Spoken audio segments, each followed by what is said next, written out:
Welcome back to the show. There is a major event coming up in Central Texas, and I looked back in my archives and realized that it was about more than 5 years ago is the last time I've had a chance to sit down and talk with Nancy Goodnight, who, as I was looking at my script then, I said, I rarely get a chance to sit down and talk to one of my heroes. Oh, you're sweet. And I thought, that's exactly what you are. You're so sweet.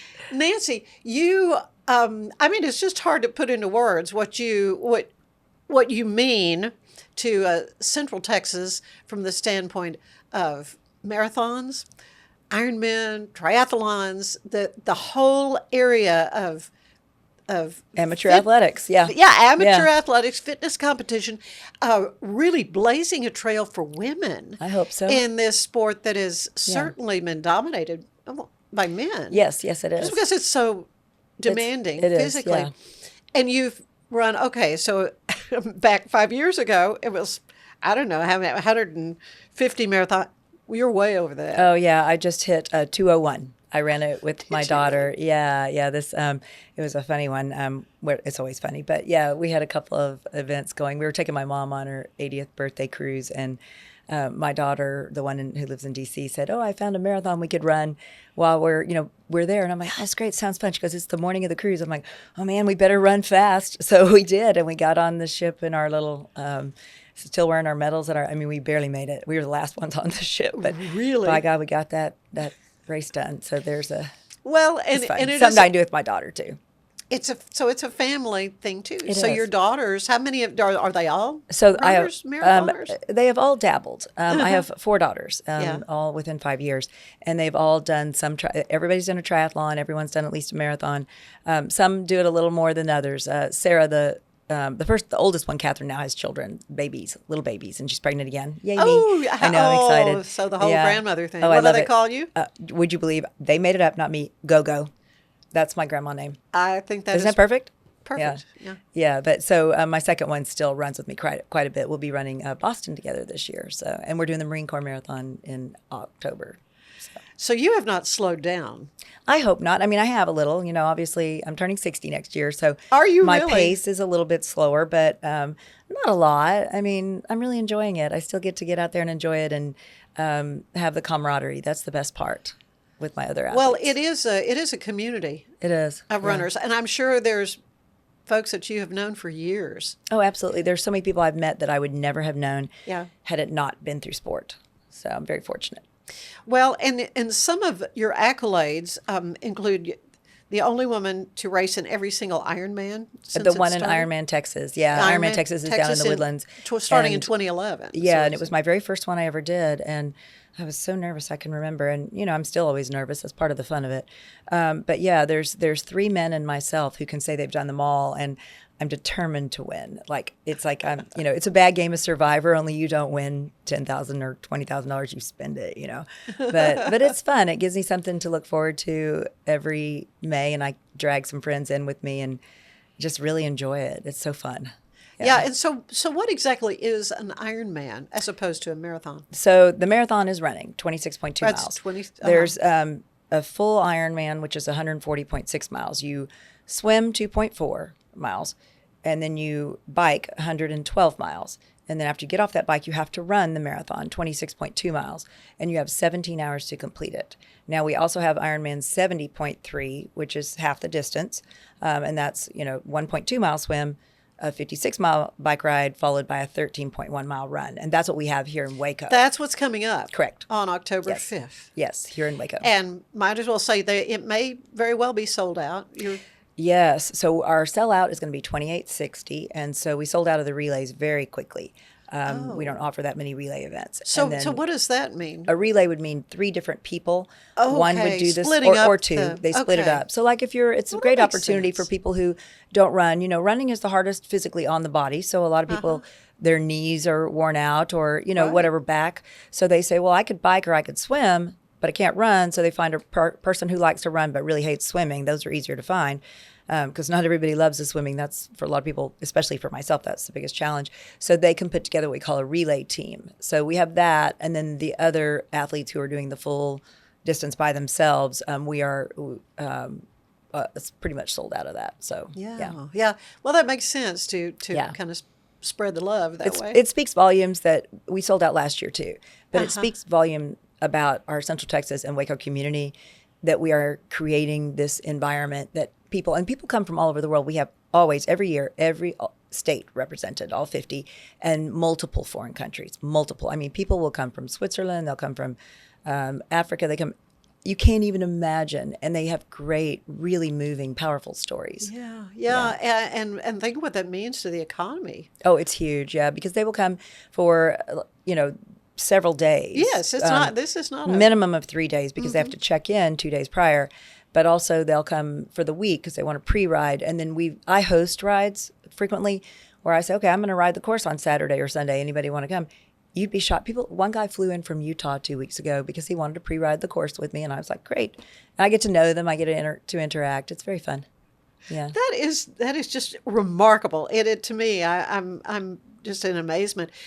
This Ironman 70.3, as you say, it's a little bit of a tweak on the traditional. Right. It's a half. A little bit short. Yeah. But still very challenging. Right. And so then folks who qualify for that, can they then go to like a national competition? I understand that it's going to be in Paris this year. This year, the World Championship for the 70.3 distance is actually in Spain in November, and you have to qualify.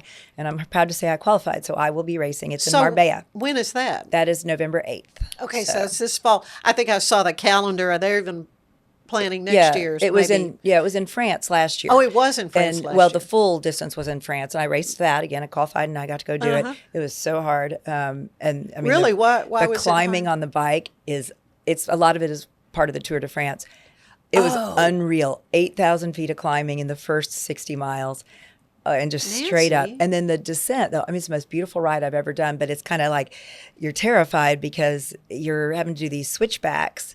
And I mean, it was gorgeous and terrifying all at the same time. I mean, I'm glad I did it. And then you swim in the Mediterranean Sea, and oh my goodness, then you run along the promenade in Nice, France. So, but Spain will be also very challenging. So I'm excited though to get to do it. It's a really cool opportunity again, and only the women will race together. So that's a really cool experience. I've raced. This will be my 7th championship, and it's the world championship. So you're standing there and you're wanting to get into the water, and you're wearing your swim cap and your goggles, and you're sitting there, and all these women who don't even speak the same language are high-fiving and hugging, and it's very supportive and emotional. Yeah. I don't know if the guys are like that. I don't go like into the guys changing gender or anything. Don't want to. No. But the women are just so supportive of each other. Even though we're competing against each other, it's like the bond is just crazy strong. It's fun. Well, and you're really kind of on a mission to encourage more women to take part in this sport. We are a Women for Try signature event for Ironman 70.3 Waco. So, and I worked hard for that as a female. So what does that mean? So we have a program called Women for Try that is trying to support women. Okay. So I'll give you some of the examples of what we're doing in Waco to make it. And I will say the full Ironman is usually between 70 and 78% male. That is the dynamics we're talking about. The 70.3 is a little bit more female, but still. Because it's a little shorter. And it's a lot of it is a time thing, and especially people who are raising their families. It's harder to find the time. Yeah. But anyway, for the Women for Try in Waco, we're having some female-only designated porta potties, which is nice. I'm doing a women's shakeout run, a women's coffee. We're definitely having a nursing station, a baby changing station. We have a special tent for them that they'll get little temporary tattoos, stuff like that, little giveaways, just to try to be a little bit more supportive and to grow our sport with women. And again, as a mother of 4, a female triathlete, and a female race director, I feel just a little bit strongly about it. Can certainly see that. I'm kind of in awe. There are nursing moms that are competing. Yes, as a matter of fact, I just had a conversation with one yesterday. Yeah. She was worried about when she could pump or feed the baby because she'll need to during, they have 8 hours, and so we've worked it out. We always provide a tent for them, a private tent, but we also will transport their pump as needed to help them. I want to really make sure we're supportive of that. We have one mom, I love this one too, that I talked to about 2 weeks ago. We have Iron Kids event the day before, And we have the Iron Kids is everything from the diaper dash to a 17-year-old 1 mile run. And she said, I want my baby to participate in the diaper dash. And she was asking me some questions about it. And I said, oh, that's great. I would love to have it. It's so fun. My grandson won the diaper dash last year because I cheated. I picked him up and I'm like, he's winning. He was 3 months old, and right? I'll do it again. Yeah, that's right. But anyway, she had raced Ironman 70.3 Galveston last April while pregnant with this baby. Oh. And so now she's like, I really want my baby to participate because he's already kind of done one. I thought that was great. So, yeah.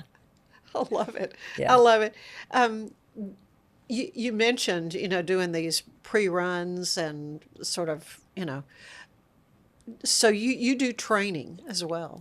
Yes. Yeah, I do some you training. have like a certification for... Well, I am certified by USAT as a triathlon coach, just level 1. I've never used it. I've never charged anybody. I just wanted to know more about it. And I just want to grow my sport. And I really enjoy the interaction with the athletes. I get to know them. So when they do get here, we kind of already have this relationship, and because I'm still competing and I'm still training. I have a race in November I've got to do. Yeah. That's a big one. It's good for me. I tell them, hey, I know exactly what you're going through. I know exactly how you feel right now where you're just tired of it. You're getting up at 4 o'clock in the morning. You're just tired. I think I have a much more compassion or sympathy for it than people who aren't actively training. So, yeah. But I get to know them, and I really, again, that's the best part. Well, there's so much more I want to hear about this upcoming race on the 5th of October, but also some of the other races and experiences you've had. Nancy, this is fun to get to sit down with you and kind of catch up after 5 years and see where life is taking you. So we're going to take a quick break, but when we come back, we will have more with Nancy Goodnight. Stay with us. Finding a sleep sack that my baby likes has been a struggle. The sleep sack from Joy is a major upgrade. It is all natural eucalyptus, which is breathable and hypoallergenic. Looking for a bakery that's as clever as it is delicious? At Fox & Co. Bakery, we specialize in decadent mini cakes, cookies worth writing home about, buttery pastries, gluten-free delights, and custom catering. Find us Saturdays at local markets, serving up style, flavor, and just a touch of foxy mischief. Can't wait till then? Follow us on Instagram and Facebook, or visit foxandcobakery.com to see what's fresh. Fox & Co. Bakery. We bake foxy things.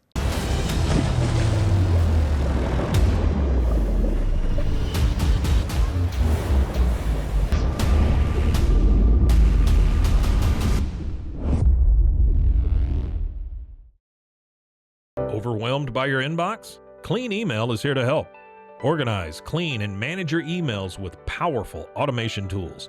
Say goodbye to spam and clutter and enjoy a stress-free inbox. Try Clean Email today at cleanemail.com. What if you could clean clean? With bio-based formulas and deep cleaning enzymes. No dyes, phthalates, or mystery ingredients. Just powerful pods for your dishes and laundry. Now you can, with drops made clean, made to clean. And we're back with Nancy Goodnight, who is a marathon miracle. I don't know. And you really kind of are. And I do want to go back and revisit for folks who haven't heard your story from 2012 in Florida. Oh, yes. Yeah, I had a big accident. Oh, you had a big accident. I did. And you truly are remarkable in your determination to be true to your sport. I think it's more, I always tell my athletes this too. It's such a mental thing, to just know you can persevere and keep going. It's more in your head than it is your body. It truly is. Yeah. And that Florida thing, it really taught me that, Mm-hmm. So. Okay, so this was in 2012. You were in Florida. You were doing a tri. Yeah, it was an Ironman. It was a full Iron. Oh, it was a full Ironman. Yeah, it was my second. And this. Just the second one you'd done? Yeah, the first one was Ironman Texas, and this was the second one. I was down there with a bunch of my that's right, Waco because 2011 was the first one. Yeah, and so we had gone down there, and was going great. I mean, I had a good swim, which is, average swim. I'm an average swimmer, I'll say it, adult onset swimmer. And then the bike, I had a piece of trash in my derailleur at mile 60. What is that? What's a derailleur? Just a derailleur is the back gear, kind of where your back gears are on your back wheel. Mm-hmm. And so I pulled over and I leaned over to pull it out of there. And another cyclist hit me going 25 miles an hour. It was like a train. I'll never forget it. Right. But I got back on the bike, long story short, not easily. It was really hard. I thought I'd broken my humerus, actually. It was shaking so much I couldn't. So I used one arm. I couldn't drink any water because my water bottle had been damaged to so much degree. The ambulance driver had come, but I refused to get in it. And anyway, and my whole side hurt. And I finished the bike ride. I actually finished 52 more miles. Mm-hmm. And then after that, I walked the run. I had to walk it 26.2 miles. And because I couldn't run. Every time I tried to run, it was like I was going to pass out. It was so much pain. Yeah. So again, long story short, the next day I got up and I was like, my stomach was out to here and I was feeling terrible. Thought I'd cracked some ribs. Flew home. Bad idea. And then the next day decided, okay, well, I should probably go in and get an x-ray. Well, I had 7 broken ribs. 2 were displaced, a fully collapsed lung, and a 2-inch liver laceration. So that's why I was bleeding out here. So I spent 12 days in the hospital on a chest tube after that. And but I finished that stupid race, which in retrospect, had I known I was that injured, I probably wouldn't have. But my brain just didn't compute. It's like, okay, you cracked some ribs. You probably broke a couple of things, but you can keep going. I mean, I don't know.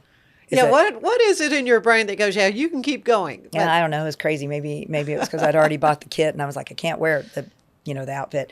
I can't wear it if I haven't finished. I don't know. It was quite an experience. Okay, so let's talk a little bit about your husband, who is an orthopedic doctor. Yeah. What did he think when he saw you? He wasn't there, right? No, he was, and he was. Oh, he was there. He was like, because I kept moving, and I will forever understand this, because I was, I kept moving. I kept, being able to walk. He was like, well, she must be okay. I mean, you can't blame him, right? Right. And you were determined. And my daughter was there, and she was my oldest daughter, and she was like, wow, Mom's really hurt. But because I was able to keep walking, I don't think anyone understood quite how serious it was. Yeah. So, yeah. Least of all yourself, I think. Yeah. But it's one of those things, it teaches you that you're stronger than you think you are, So I don't know that I would make those choices again, but I survived it. And, you did. Spent a little more time you in the are hospital. a legend. I mean, it does. It's the wrong reason to be a legend, but okay. Well, I don't know. It was the most remarkable story of anyone who does this sport is what you were able to accomplish that day. Yeah. And that was your second one. And so what was that third one? Well, I healed.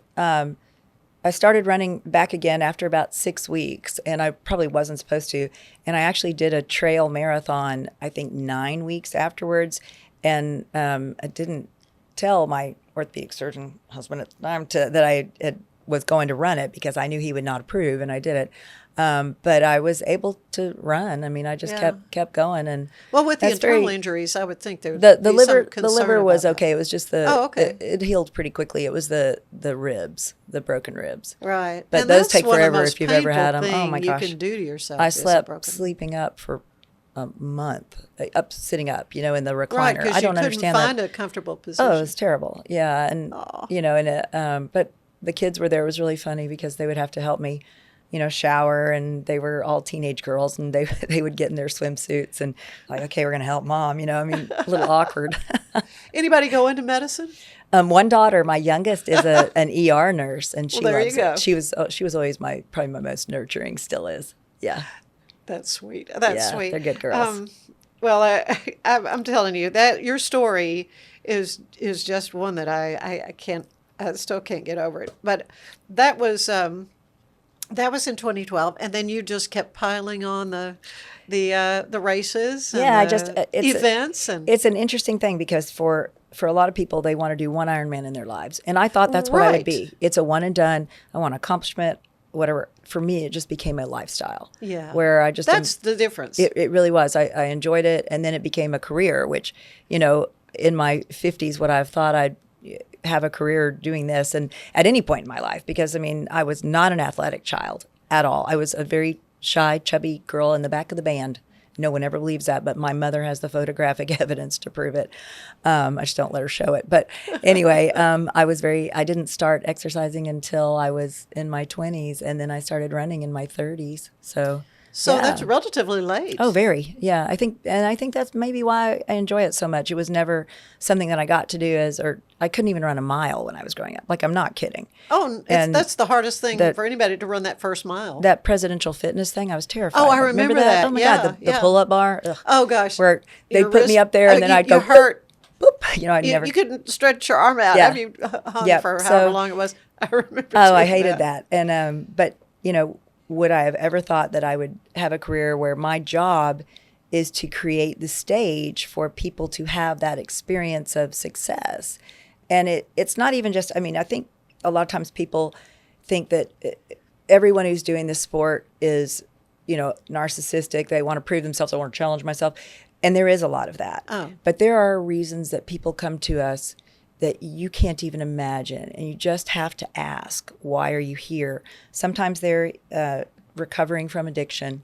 Sometimes they're honoring someone in their lives, or they're remembering someone in their lives. And this one is probably my most powerful moment ever.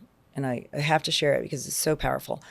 The very first year that I was director here and we had a full iron, a woman came across the finish line and she was crying, and the day was getting tired and getting over, and you know, I was like, man, I'm just going to go to the finish line and see what happens, you know, just to hang out just for a minute, because it was wrapping up. It was towards the end of the race, and these are the people who have spent the whole day out there. They've struggled the most, and so I talked to her, I greeted her, and I said, "Are you okay? You need medical?" And she's like, "No, I'm just really emotional." And I said, "Well, that's fantastic, and that you're finished. You know, I'm so proud of you. And you know, where are you from?" And she said, "Connecticut." And I said, wow. I said, what do you know, why Waco? And she said, well, my son was a triathlete, and he really loved, when he was a little boy, and he loved cowboys and Indians. And I saw your finish line, and I said, that should be my first one, where I finish with the cowboys and the Indians on our suspension bridge. And I said, oh my God, that is so great.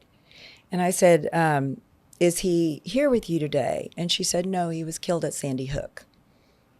Oh. And to this day, I have never had a more powerful moment. And what drew me to her, I don't know.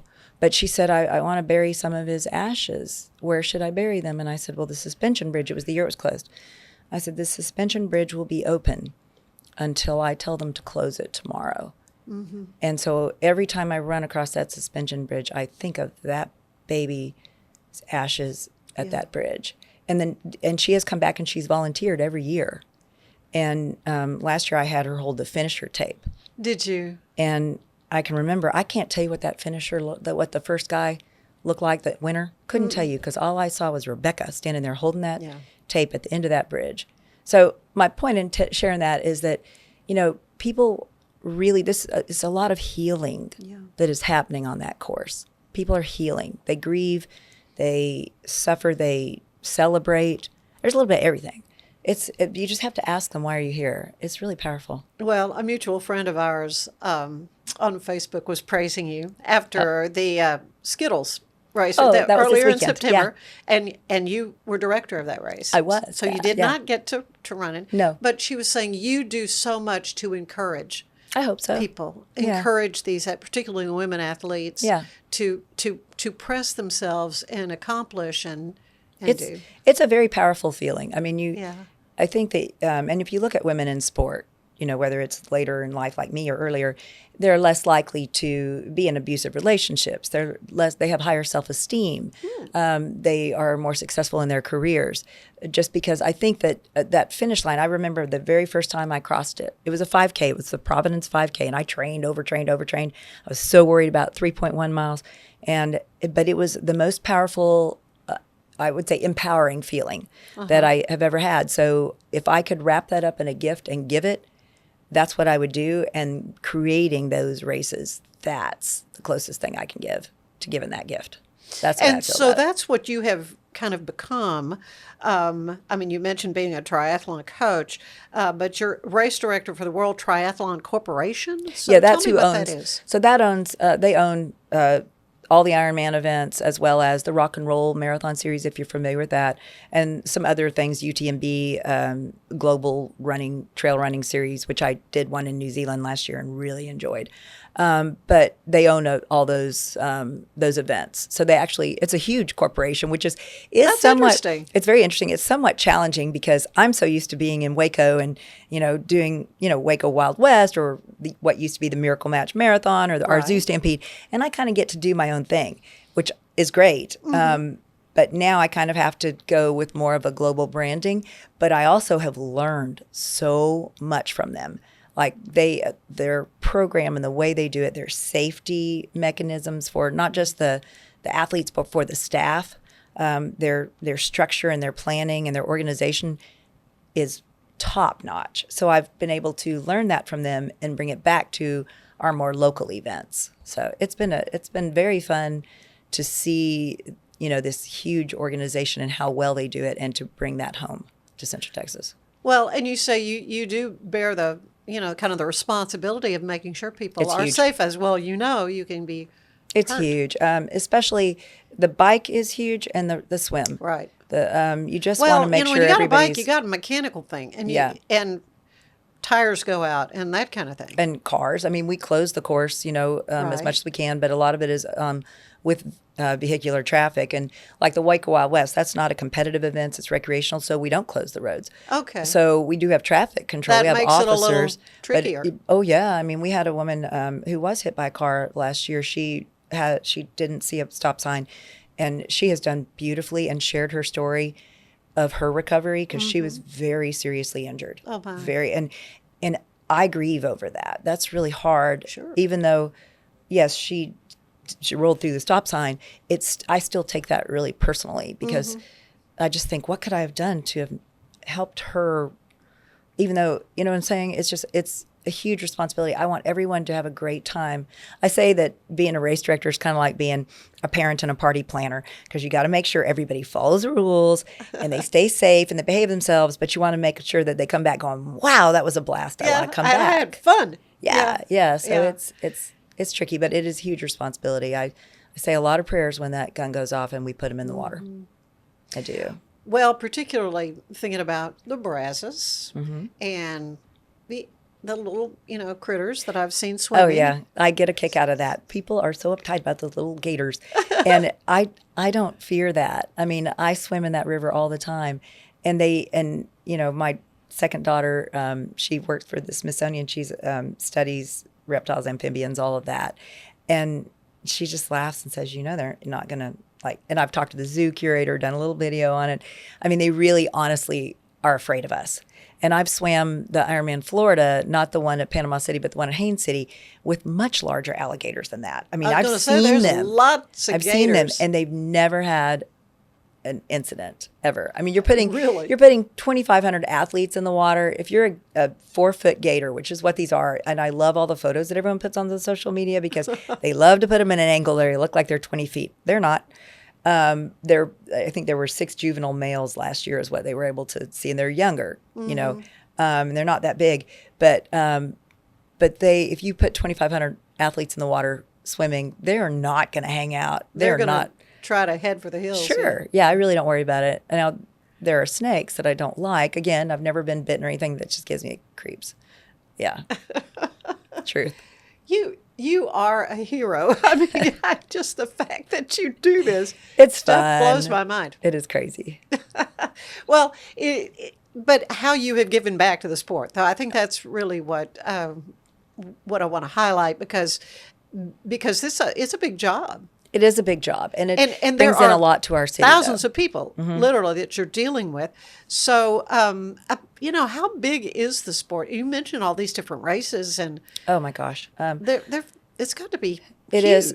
So we're with the triathlon in general. USAT is huge. I mean, there's just thousands of athletes everywhere, and the youth program is up and coming because we're grooming them. But it's something you'd be surprised. There are people of all ages, all backgrounds. I mean, there are 80-year-olds who are still doing triathlon.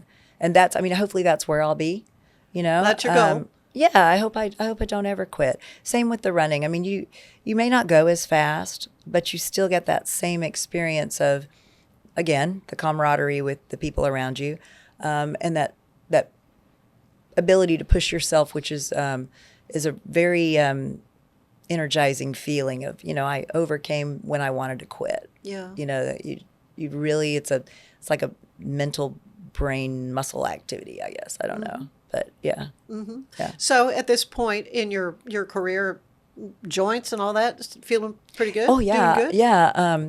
Which I'm really very fortunate. And Yeah. I've had, like you said, I've had some accidents. I had an I have an artificial elbow from wrecking my bike and plates and screws, and I'm great. But my knees have, knock on wood, never hurt. And orthopedic surgeons said, when people would say, you know, are you worried about her running on her knees, blah, blah, blah. And he would say, I don't worry about her running in her knees because her running keeps her weight down, and most knee pain is related to weight. So I don't have any knee pain. Every once in a while, my lower back will be like, oh, please leave me alone. Or a hamstring from overuse. Yeah. But I do as much, I try to do some yoga to do that. I think especially as we're aging, yoga is super important for balance and strength and flexibility. So I don't do it as much as I'd like, but I try.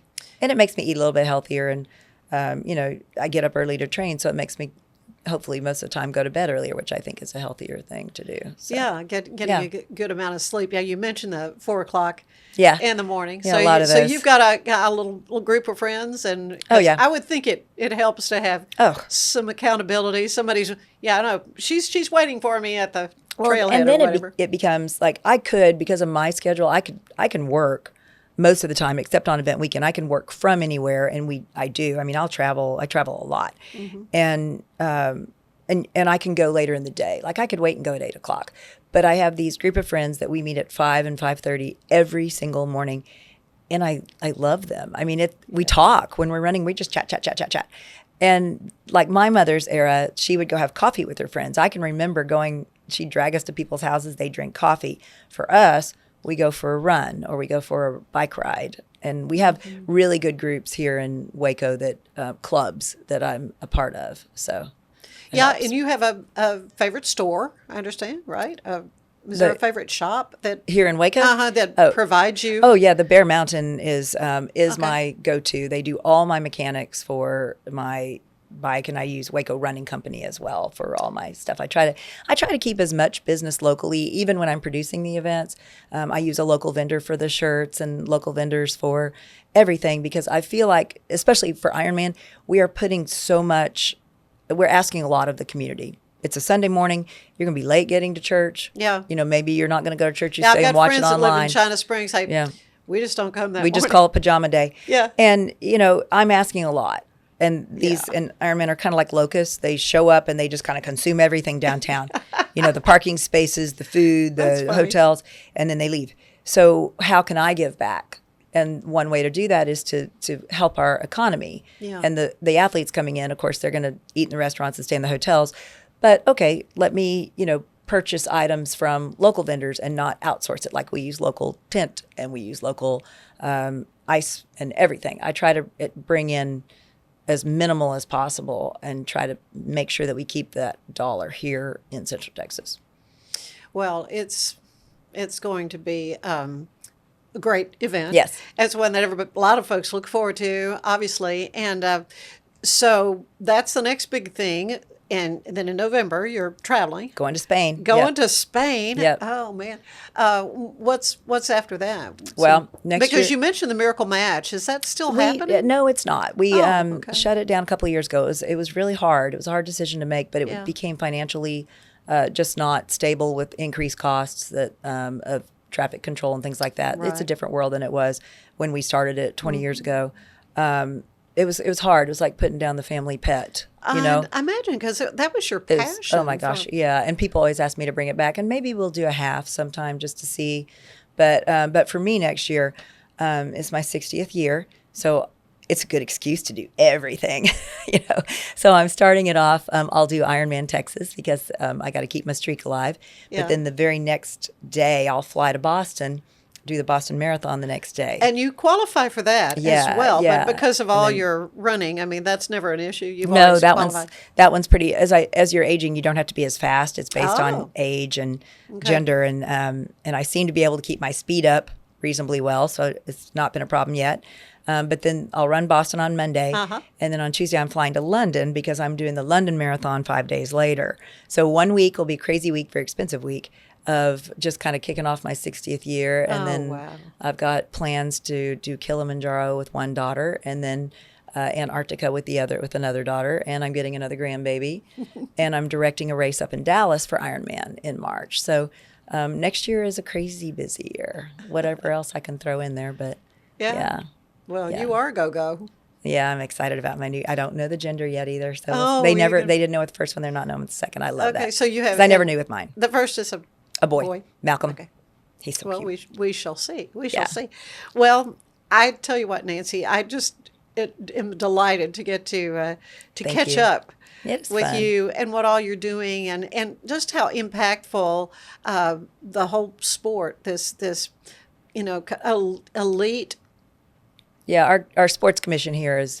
Oh, that's what. So much. Yeah. Before we go, we got to talk about that because I'm so proud of it. The TFNB Your Bang for Life has named you a charity champion, and Huge. this is the Waco Sports Commission. Yes. So all the stuff we've talked about up to now with these marathons and triathlons and Ironman and things. It's important to have that support from the city. So tell me what the Sports Commission does. So the Greater Waco Sports Commission is a 501c3. It's a standalone nonprofit. And it was, I guess maybe 15, 16 years ago, I was invited to sit in on a meeting to talk about should we get a sports commission. And I have to tell you, I was the only female in the room, the only one. And it was a bunch of men that I knew, very strong, powerful leaders in our community. And we said, we need to do this. And Rick Tullis was really the lead on it. He did a great job. He got it going. He was the powerhouse that made it happen. Jim Haller, all those guys put it together, got it together, and I've been on the board ever since. And I'm currently serving as president. We have great leadership with Mike Vogler, our executive director. He has just taken it to a whole new level. We just had a corporate cup because our goals as a sports commission are not only for economic impact, which we are providing through Ironman Spartan races. We have a bass fishing tournament that we do. We have lots of volleyball tournaments we bring in. It's multifaceted. That's only one part of our mission. Our other part is community health and wellness, which with our corporate cup, there's a lot of team building there. It's a lot of fun. It's like field day for grownups. And then also getting volunteers for all these events so that people can be a part of things. But then we're also working on youth programming. We have a study going on right now to get a natatorium, which Waco has needed for decades. Not just so that we can have swim races, but so we can teach children to swim.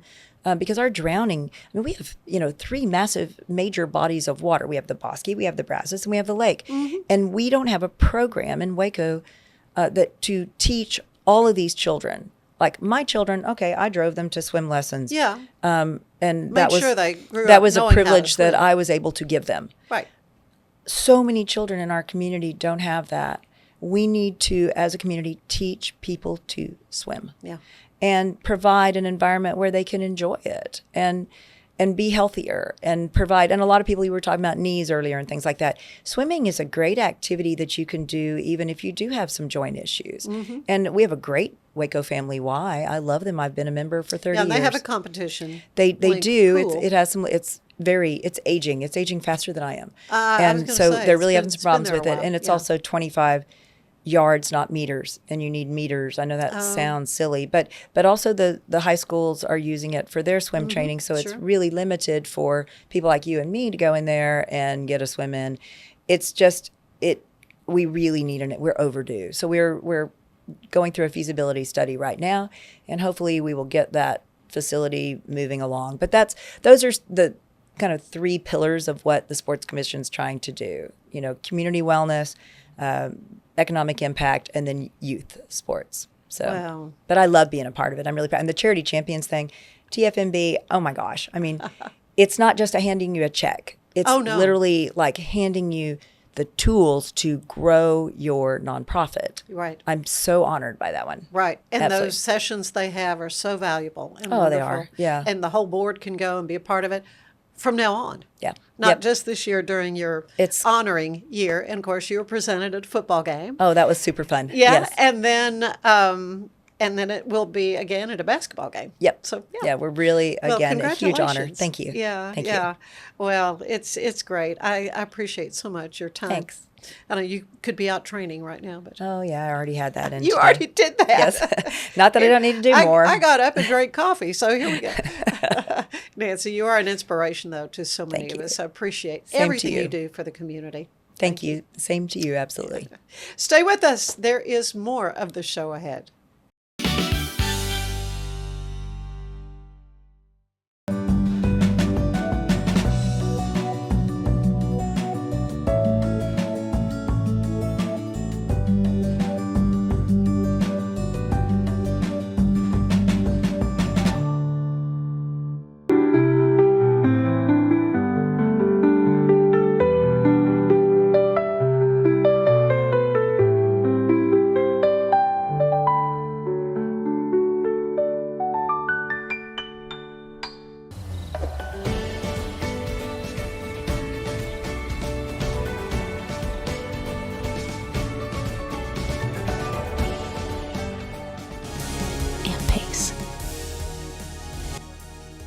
Apollo Neuro is a new kind of wearable that helps your body recover from stress, that helps you calm down and feel better. You sleep better, and you can get back to being yourself. Learn more at apolloneuro.com. At Mapiful, we believe in celebrating your journey. Our unique personalized products are designed to boost your confidence. From custom home decor to meaningful gifts, we help you cherish the memories that make you who you are. Visit mapiful.com and start celebrating your story today.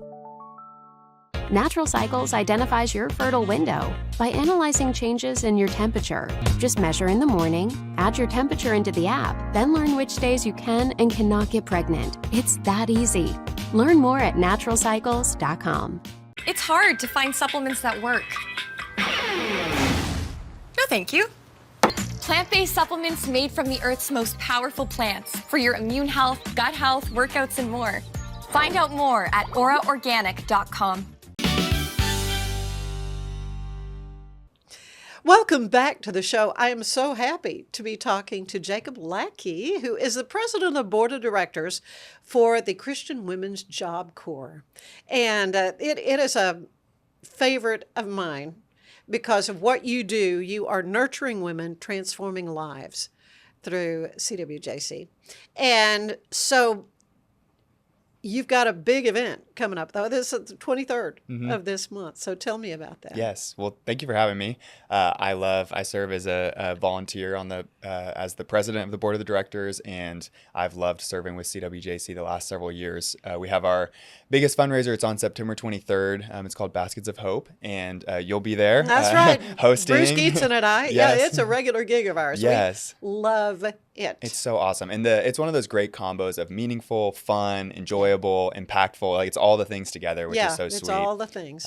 But yeah, and then in terms of CWJC as a whole, I heard about it through Lydia Tate, who I think you know. She was the executive director. She's been on the show many times. Of course, yes. Yeah. And so she came and spoke at a class that I was in about 4 or 5 years ago. And as soon as I heard about the mission, I was like, wow, I want to be involved. And so I just asked her and said, what can I do? How can I jump in? And she said, you can volunteer, you can do this. So I did a few different things. And then there was, she asked if I would be interested in serving on the board. And that was several years ago. And it's been awesome since then. So.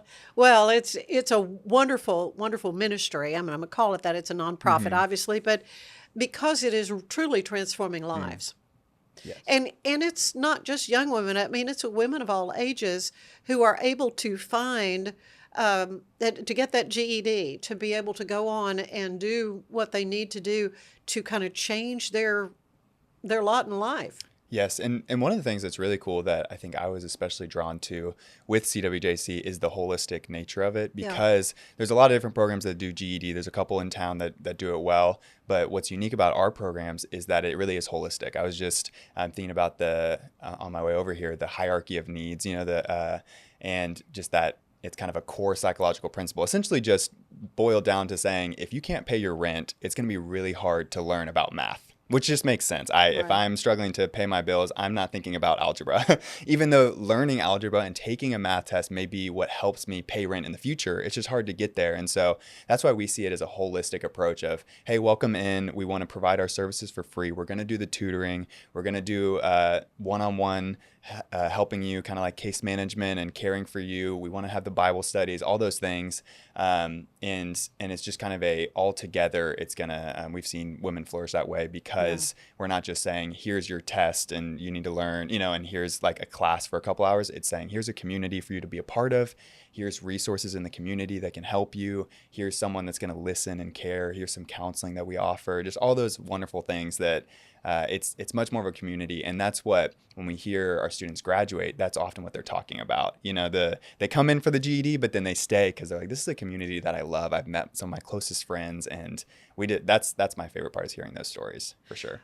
Yeah, well, it is. It is transforming lives from that standpoint. I know there have women who've gone through the program who are now on staff, that have completed graduate degrees and done all kinds of amazing things because of the help. I mean, it's just an additional help. But I think a big part of that too is the mentoring that's available through CWJC. Yeah, and it's so helpful just to have someone who, I mean, we all need that in different aspects of having someone one step ahead, one season ahead, saying, okay, let me hear kind of what challenges you're facing, what are your barriers, and just listening. And then that person usually has the resources. So we partner, depending on the semester and stuff, with Baylor Social Work. So they have interns that we're helping host and train, and they're skilled at finding community resources and listening and helping. And so when it is something, you said that the stories really matter. I brought one to read, if I can read it just briefly. Yeah, please do, yeah. Because it relates to this. And I thought that would just be really, it'd be better to hear it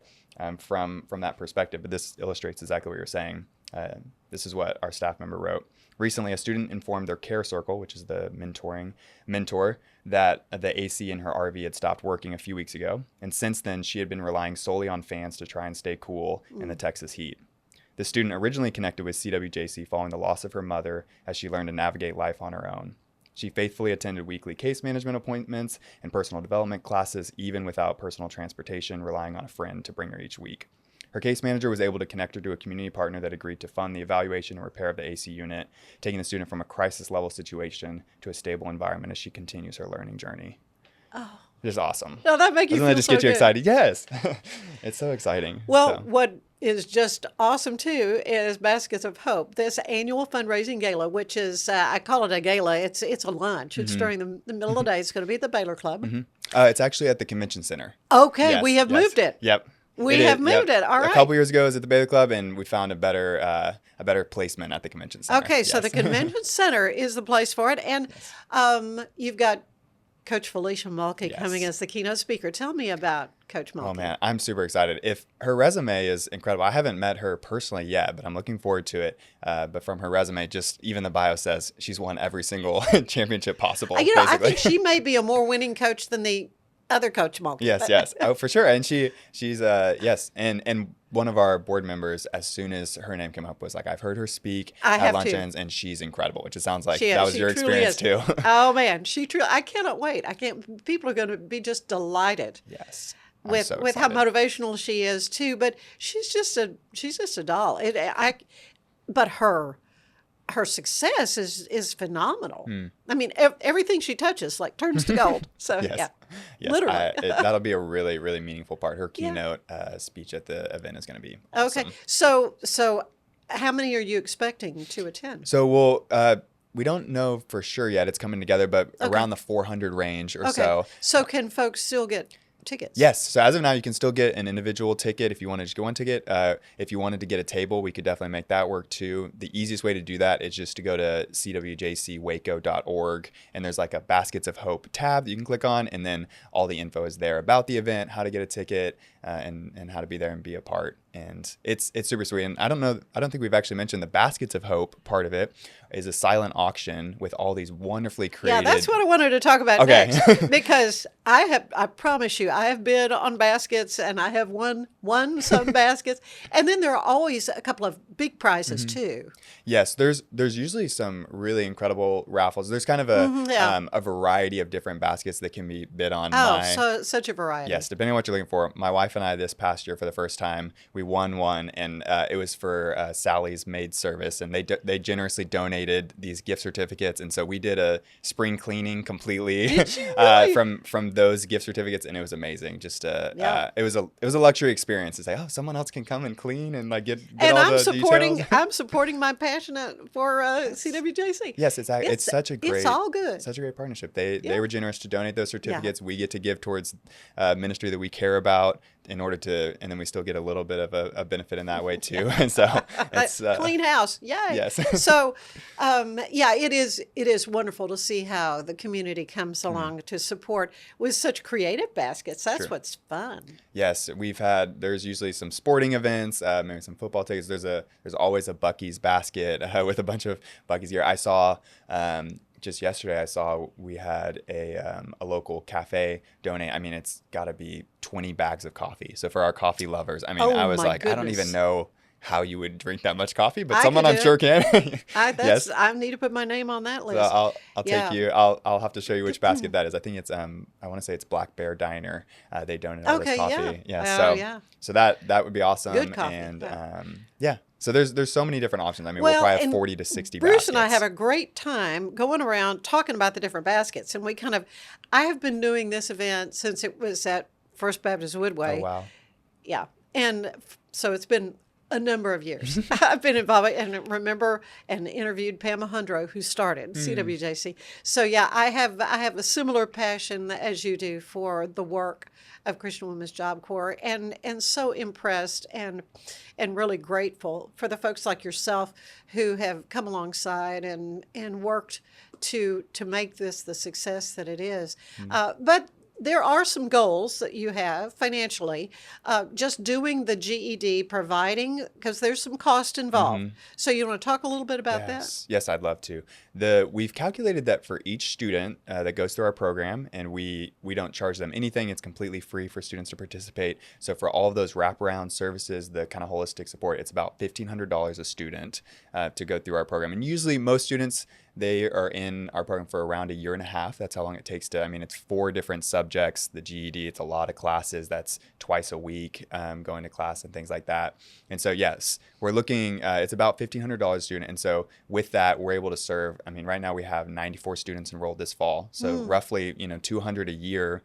And then we have in the range of 30 graduates throughout the year as well. So it's just such a cool program to be a part of. And but yes, we are community supported. It's Baskets of Hope is a big part of that, but also our monthly givers, and there's plenty of ways to participate.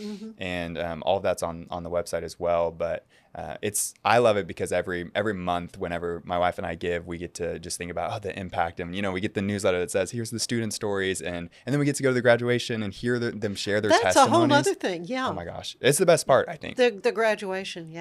Yes, and you just hear someone share how much of an impact the work that we get to be a part of has made on their family, and the example that they get to set for their kids, and just all these things that you wouldn't necessarily think of. You're like, oh, it's just a GED program, but really it's so much more. It's breaking that cycle of even generational poverty. It's totally it is truly nurturing women and transforming their lives. Yeah. And you can imagine too, if you, so a lot of our students, part of their story is dropping out of high school. That's why they're getting their GED, as the high school equivalency. And that may be because they need to start working. That may be because they got pregnant. That there's a variety of different reasons for that, or maybe a move or things like that. But you can imagine if you don't have a high school diploma, it's really hard to get a job with a salary. You're essentially required to work part-time or hourly for the rest of your career. And so what's really cool about the GED is once you have that high school diploma, and then we get to help them find careers and whatever the next step may be.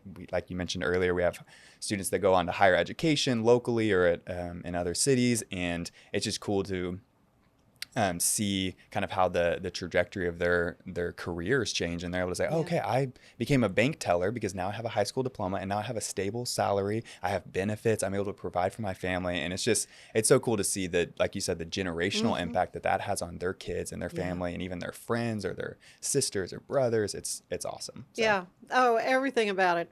So thrilled and really excited about the 23rd because that's when Baskets of Hope will be happening at the Waco Convention Center. Yes. Don't go to the Baylor Club. So, yeah, what a wonderful day that's going to be. And everything gets underway at 11 o'clock. And 11 to 1, I think, is the time. But you will want to bid on these baskets because they're awesome and hear the inspiring stories. I think that's the thing. Yes, yeah. We'll get to have a student share her story and her testimony from how CWJC impacted her and what she's doing today, which is really incredible. Well, you're doing a great job. Thank you, Jacob, so much for spending some time with me today to talk about an agency we both have a great deal of love for. That's Christian Women's Job Corps. Yes, thanks for having me. Thank you. Stay with us. There is more of the show ahead.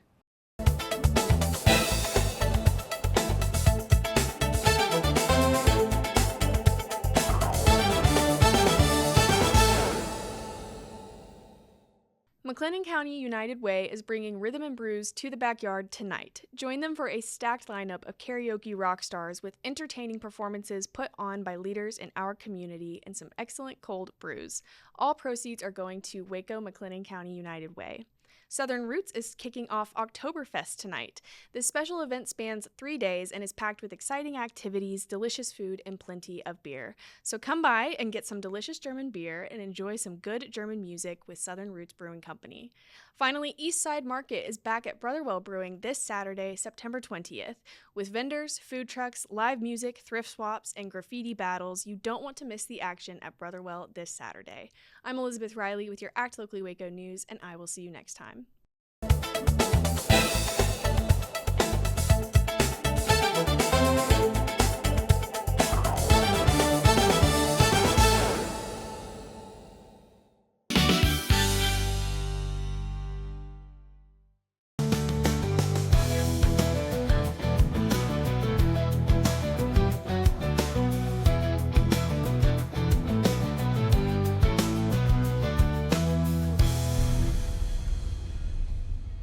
With a focus on performance, design, and customer service, we're here to help you work smarter, not harder. Join us on our journey to simplify your world. Visit acasis.com today. That's ACASIS.com today. At Tusain's, we understand that maintaining a healthy lifestyle can be challenging, especially in today's fast-paced world. That's why our mission is to make fitness accessible to everyone, anywhere. Visit Tusains.com today and start your journey to better health. That's TOUSAINS.com. Samsonite is the world leader in durable, high-quality luggage and travel accessories. Travel with Samsonite and pack confidence every step of the way. Shop now at shop.samsonite.com. Samsonite. Our professionals are not only experts in managing urgent concerns, but also in providing top-notch preventative health care. We're proud to connect pet owners to a vast network of licensed veterinary professionals, ready to address any immediate concerns. Book your first appointment today. VivoSun's mission is to empower growers with stylish and effective products, making indoor growing accessible and enjoyable for everyone. Visit vivosun.com today and get started making growing plants and vegetables easy and automatic.